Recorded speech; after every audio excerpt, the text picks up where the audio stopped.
Hey everyone, this is Doug Kenny here.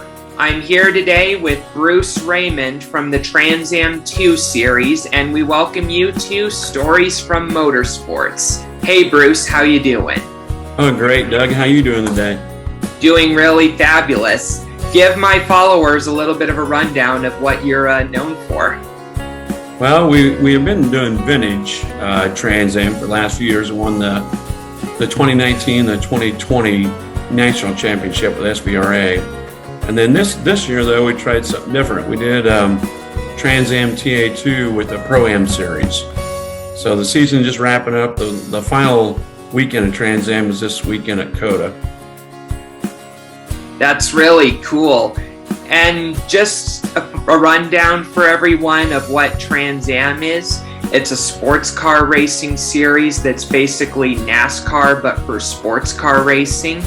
It has like 3 divisions or 2 divisions: Trans Am 2, and every now and then Trans Am 3 International and a few others. And it's on the rise at the moment, isn't it? Oh, absolutely. It's especially the TA class, which are the full big 850 horsepower cars on monster slicks and the full open class. And then the TA2 class is really crazy growing. It's kind of a throwback to the old 60s and 70s muscle cars, the Mustangs and the Camaros and the Challengers. As a spec series, the engines are pretty close. We're about 495, 500 horsepower limit on them. But like this weekend, there's 52 cars registered for COTA. That's a new record. Seems like every time we go to a different track, we have a new record of car count. That's really cool to hear. So, I start these with a question, which is, what made you get into racing? Yeah, I've always been involved in mechanics. We've had an auto repair shop. That's our day job. And over the years, a friend of mine invited me to go to a track day. Now, it's been over 20 years ago now. And he says, "Oh, come out. You can drive your car on the track, and we got instructors, and it's fun." And I went one time, and I was hooked. So that's kind of how we started. That's really cool. Who was the biggest supporter as you got your career launched off the ground? Well, probably just my friends. My friends think I'm crazy, but they're always behind me. And the guys at the shop, in the early days, we all built the cars in the shop and went like that. And then we've had a great relationship with Optima Batteries for a long time as well. That's we used to do some Optima street car events. We even went to Saudi Arabia a couple years ago for a big car event they had. They shipped us and our cars over there and an exhibition run, so it was pretty cool. Wow, was that like an off-road or a rally series or what? No, that was a rally. It's more like an autocross. They had it set up in a big paved area at a big event thing. They did it. It was in Riyadh, Saudi Arabia. So, okay. Yeah, it was quite an event. Did you meet any famous rally drivers there, like Sarl van der Merwe or a couple others, or no? I didn't meet them there at that time. That was it was just a lot of the people we ran with was Optima and Jim McElvain and Jimmy Day and those guys that run the FM3 marketing and Optima stuff. Arrington, Mike Copeland was there with the dragster. So it was pretty cool. That's good to hear. So what made you go the Trans Am and sports car route? I really enjoy the road racing side of it. And we've been running vintage Trans Am with SBRA for about 5 years. And as the car's gotten older, the car's gotten faster with the tires and the shock technology. We thought, maybe we ought to look at a different car, maybe a little safer car, So we was looking at the Trans Am TA2 cars, and we thought, we can still buy one of these older ones that still run vintage. So that was our whole goal. We bought this car to run vintage off of a silver hair. It was Rafa Mato's car 2 years ago in TA2. So we bought it. We signed up to do vintage. We even went to VIR and ran vintage with it, ran second. And then we met Kelly Huxtable, which is the marketing person or administration for Trans Am, and she's like, "Oh, you guys ought to come over, and we're gonna do this new Pro-Am class within TA2 to get people like you involved in it." And it gave you do a 6-race event, 6 races throughout the season. It gives you the choice of which 6 races you want to take your points, and then they take points from. You may or may not be racing against other Pro-Am people that weekend, but your points are based off where you finish overall in the field at Trans Am TA2. So it makes it quite challenging to do the points.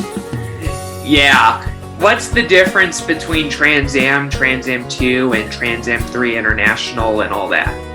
Okay, Trans Am is the large, big bore. It has rules, but it's a pretty open class. They're running 850 plus horsepower sequential transmission motors, but still in Trans Am and TA class, the Trans Am class and the Trans Am 2 class, you still have no traction control, no ABS. It's all driver. And I think that's what brings it in. And then when you go to the Trans Am 3, which is like the XGT and XGT classes, they're a little more modern street car that they've adapted into racing, where the Trans Am cars, the TA and TA2 cars are full 2-frame cars. TA runs all carbon fiber bodies. TA2 is really limited on pricing. That's so I know a new Trans Am car complete probably runs $350,000 to $400,000. It's a turnkey car. A TA2 car, which like we run, runs about $125,000, and it's fiberglass. So we can't do any exotics. No exotic metals, no carbon, no magnesium, anything like that. Pretty cool. Do all of them run in the same races together, the same number of races, or are there like limits for each series? Normally we run all together. Normally there's different classes on the weekend. So normally TA will run by themselves and TA2 will run by themselves. TA2 is usually the biggest field. So if there is a TA3 group or an XGT group, they run with the TA cars. Because traditionally the TA cars, a strong field for them is probably 16, 18 cars. So they'll put the other XGT cars in with them. Pretty cool to hear. Yeah. How has the fan reception been to all the Trans Am races lately? It's been off the chart. I mean, I was blown away. How many people are coming to the races, and like we go to Watkins Glen. I don't know what the actual fan count was, but it had to be 50,000 people. For a vintage Trans Am race without IndyCar or NASCAR with us. So that was really good. And they do a fan walk.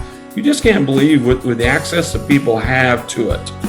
It kind of reminds me of NHRA drag racing. You buy a ticket, it's your pit pass. And you can go through, and they do the pit walks before the races. You can't believe the amount of people that wander down through there and get to touch the cars and talk to the drivers, and it's pretty cool. Yeah, that happened on the weekend in Nashville. That was big. Yeah, Nashville was just huge. I think 120,000 people through the gates, and we look over the starting grid, and we're sitting in there for a qualifying run, I think, and we're parked next to Adam Andretti, and there's Mario hanging out, and like, oh, this is a little bigger than your every Saturday evening race, So it was great for Trans Am to get in front of that many people, I think. Definitely, especially in a place that wanted to have racing there for a while, like Nashville. Like, this was something I read that was like a decade in development. Yeah, Scott Burchett of Big Machine Records was instrumental in getting us there. He worked on it for years to get us there. And then Ken Thwaites with Franklin Road Apparel, they came on as a sponsor of the event there at Nashville. So, there's a lot of local guys there in Nashville helping us out, but that was just huge for Trans Am to get to be there.